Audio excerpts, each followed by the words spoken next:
السلام علیکم ورحمۃ اللہ وبرکاتہ۔ الحمدللہ رب العالمین والصلاة والسلام علی سید المرسلین وعلی آلہ وصحبہ اجمعین، اما بعد فاعوذ باللہ من الشیطان الرجیم، بسم اللہ الرحمن الرحیم۔ الذی خلقنی فہو یہدین والذی هو یطعمنی ویسقین وإذا مرضت فهو يشفين والذي يميتني ثم يحيين والذي أطمع أن يغفر لي خطيئتي يوم الدين۔ وقال النبي صلى الله عليه وسلم: اللهم لا قابض لما بسطت ولا باسط لما قبضت ولا هادي لما أضللت ولا مضل لما هديت ولا معطي لما منعت ولا مانع لما أعطيت ولا مقرب لما باعدت ولا مباعد لما قربت۔ امید ہے کہ آپ سب خیر و عافیت سے ہوں گے۔ اللہ تعالیٰ نے ہمیں بے شمار نعمتوں سے نوازا ہے۔ اللہ نے انسانوں کو اتنی نعمتیں دی ہیں، اگر انسان ان کو گننا چاہتا ہے تو اسے گن نہیں سکتا۔ اللہ تعالیٰ کا ارشاد ہے وَإِن تَعُدُّوا نِعْمَةَ اللَّهِ لَا تُحْصُوهَا۔ بھائیو، سوال یہ پیدا ہوتا ہے کہ اللہ تعالیٰ کی سب سے بڑی نعمت کون سی ہے؟ اللہ تعالیٰ کی دنیا میں دی ہوئی دولتوں میں سے سب سے بڑی دولت کون سی ہے؟ کیا وہ تعلیم ہے، اللہ کی سب سے بڑی نعمت جس کے ذریعے ہمیں اچھی نوکری مل گئی؟ کیا وہ بزنس ہے، اللہ تعالیٰ کی سب سے بڑی انمول نعمت جس کے ذریعے ہمیں دولت مل گئی؟ کیا وہ جائیداد و عمارتیں ہیں جن کی بہت زیادہ قیمتی ہیں؟ کیا وہ لگژری گھر ہیں جس میں تمام طرح کا آرام موجود ہے؟ یا وہ خوبصورت بیوی بچے جن کو دیکھ کر ہمیں سکون ملتا ہے؟ کوئی نوکری کو سب سے اچھی نعمت کہتا ہے، کوئی اچھے مکان کو کامیاب تصور کرتا ہوگا۔ اسی لیے لوگ کہتے ہیں اس کے پاس تو اچھی نوکری ہے، وہ تو کامیاب ہو گیا، اس کے پاس تو اچھا مکان ہے، وہ تو نو ٹینشن ہے۔ ہم میں سے بہت سارے لوگ اپنے گھر، دکان اور گاڑیوں پر لکھتے ہیں ھذا من فضل ربی، یہ میرے رب کا فضل ہے۔ اگر ان میں سے کوئی چیز چھن جائے تو ہم کہتے ہیں ہائے میرے بربادی، ہائے میرے زندگی، اب میرا کوئی پرسان حال نہیں، پھر ہمیشہ کے لیے مایوس اور غمگین ہو جاتے ہیں۔ یہ انسانوں کی عام صورتحال ہے۔ ہم جن چیزوں کو بہت بڑی نعمت سمجھ بیٹھے ہیں اور ان پر بہت خوش ہیں، اپنے رب سے غفلت برت رہے ہیں۔ اللہ تعالیٰ ان کے بارے میں کہتا ہے ان الذین لا یرجون لقاءنا ورضوا بالحیاة الدنیا واطمأنوا بها والذین هم عن آیاتنا غافلون۔ ان الذین لا یرجون لقاءنا، بے شک جو لوگ ہم سے ملنے کی امید نہیں رکھتے، ورضوا بالحیات الدنیا، اور دنیاوی زندگی پر راضی ہو گئے ہیں اور اطمینان بھی ہے، واطمأنوا بها، اور اسی دنیا میں جی لگائے بیٹھے ہیں اور اسی دنیا پر مطمئن ہے، والذین هم عن آیاتنا غافلون، اور جو لوگ ہماری نشانیوں سے غفلت برت رہے ہیں۔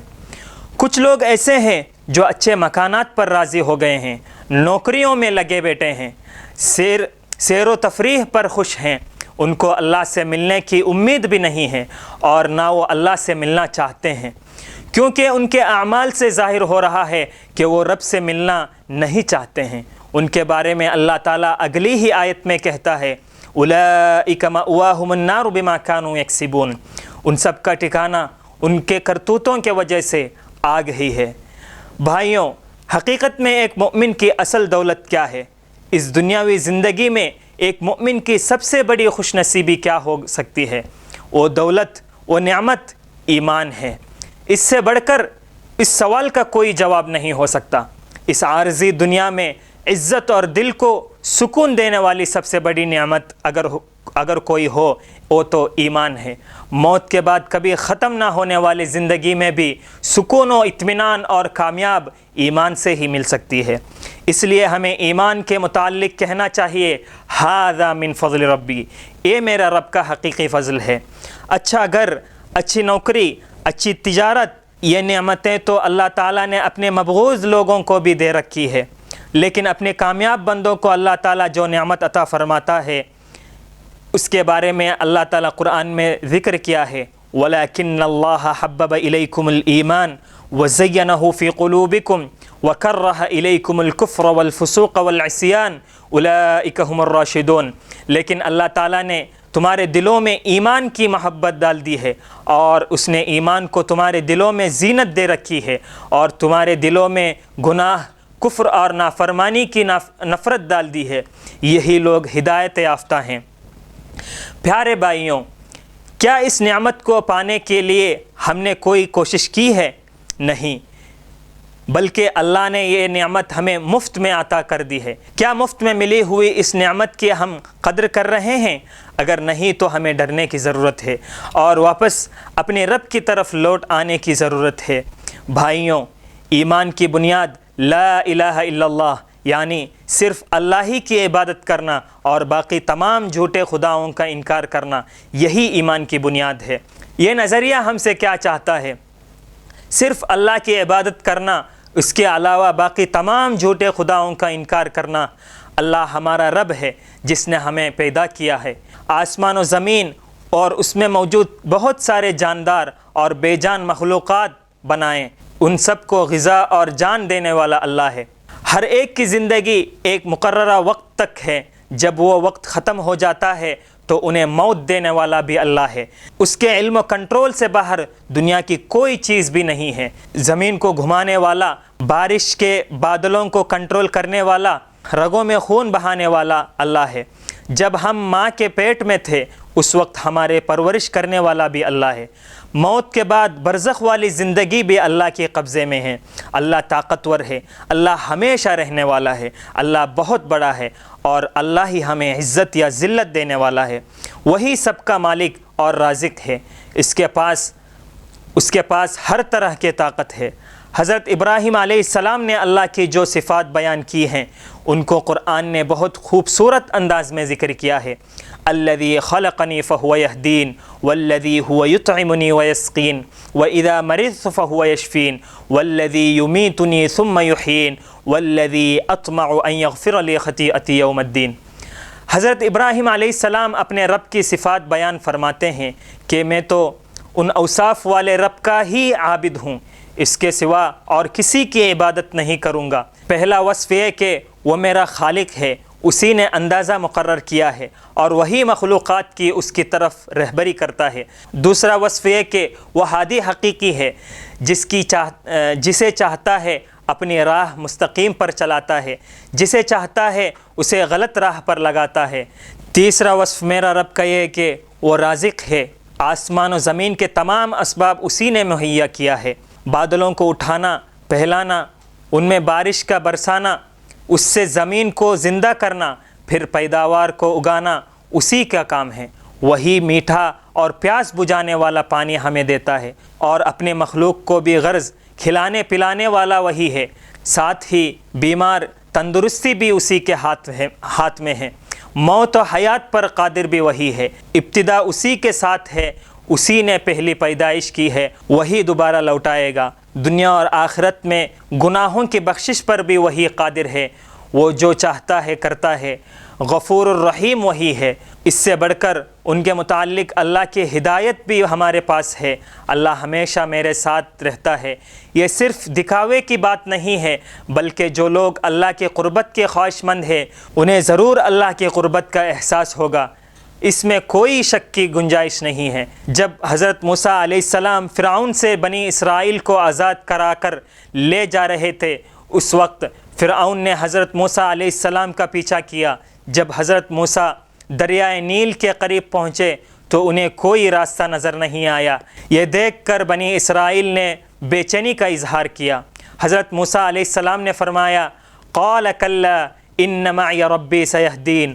انہوں نے کہا، ہرگز نہیں، میرا رب میرے ساتھ ہے، وہ ضرور مجھے راستہ دکھائے گا۔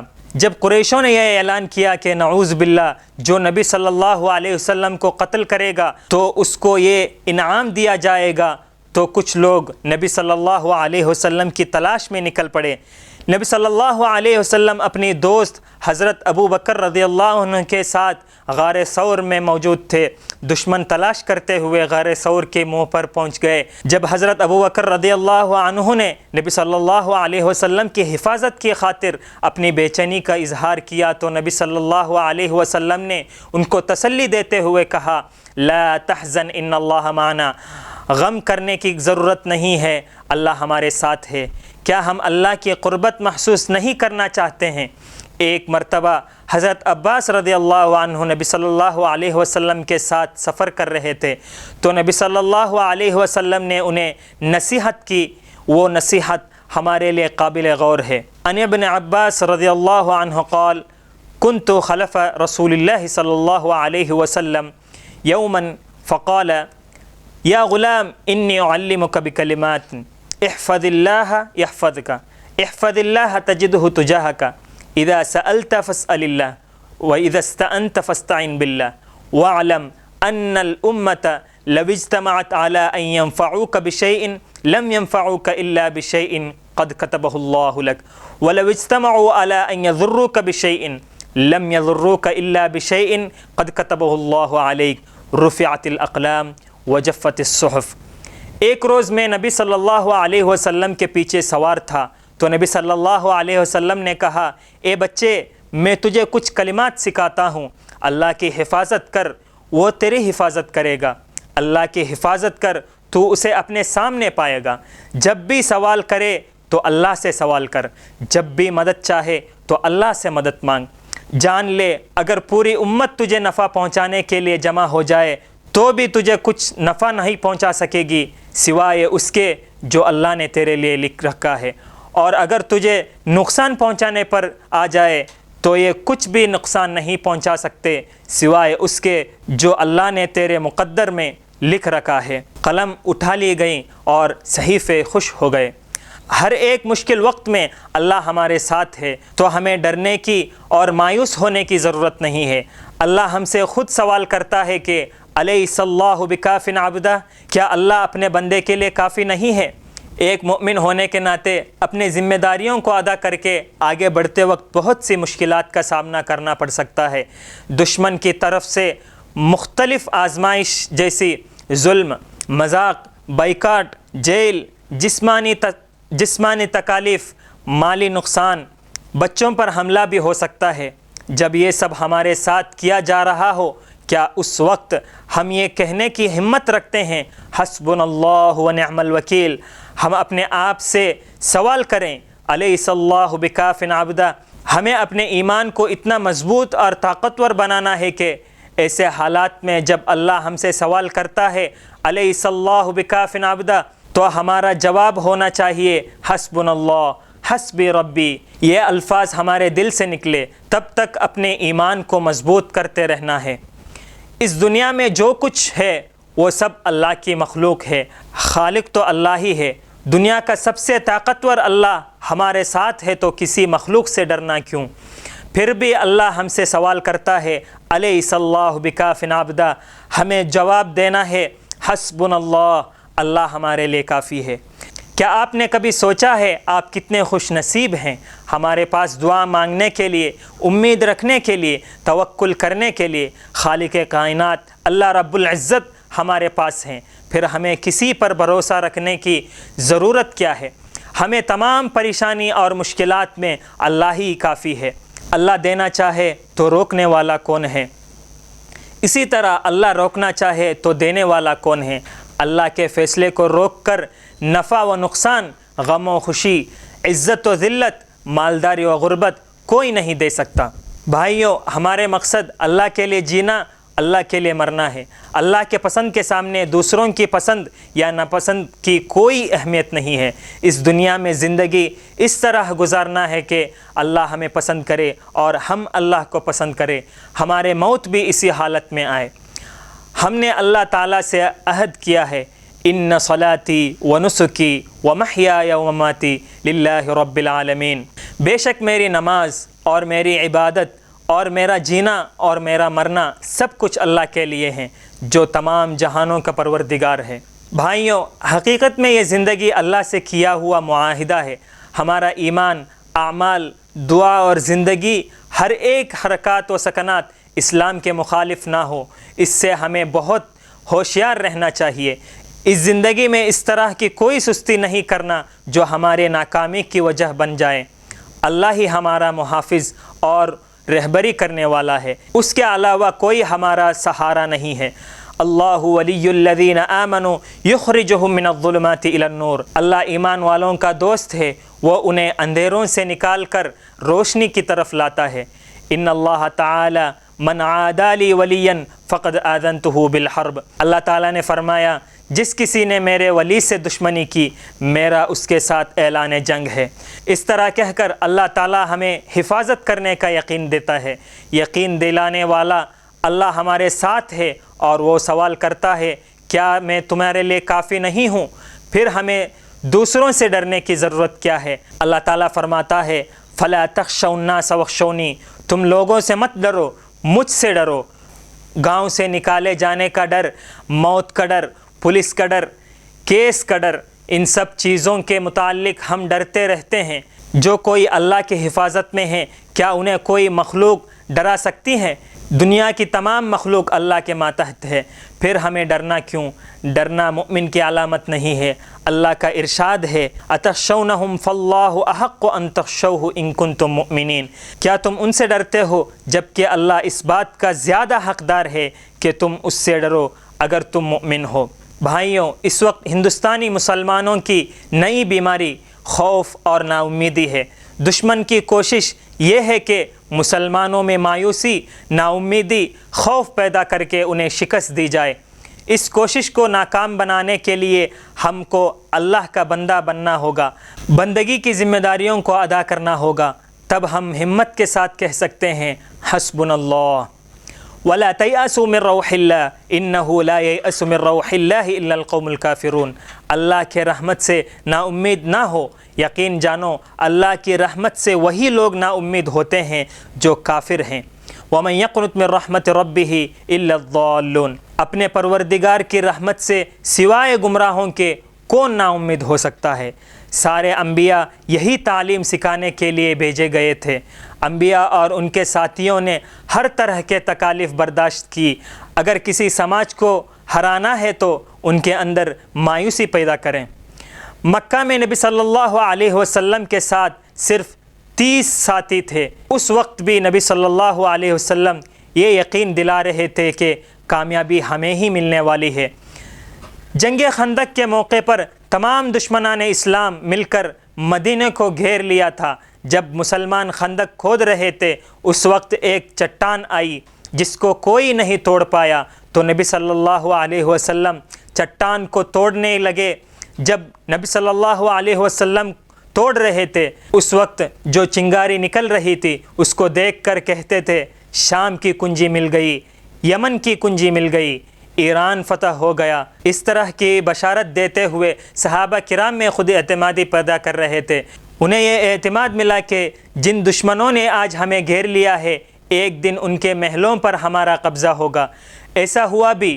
جو اعتماد نبی صلی اللہ علیہ وسلم نے ان کے اندر پیدا کیا تھا، اس کی بنیاد پر 50 سال کے اندر دنیا کے 50% حصے پر قبضہ کرنے میں مسلمان کامیاب بھی ہوئے۔ ہمارا ایمان صحیح اور مضبوط ہونا چاہیے۔ ہمارے پاس کھونے کے لیے کچھ بھی نہیں ہے، لیکن دنیا و آخرت میں پانے کے لیے بہت کچھ ہے۔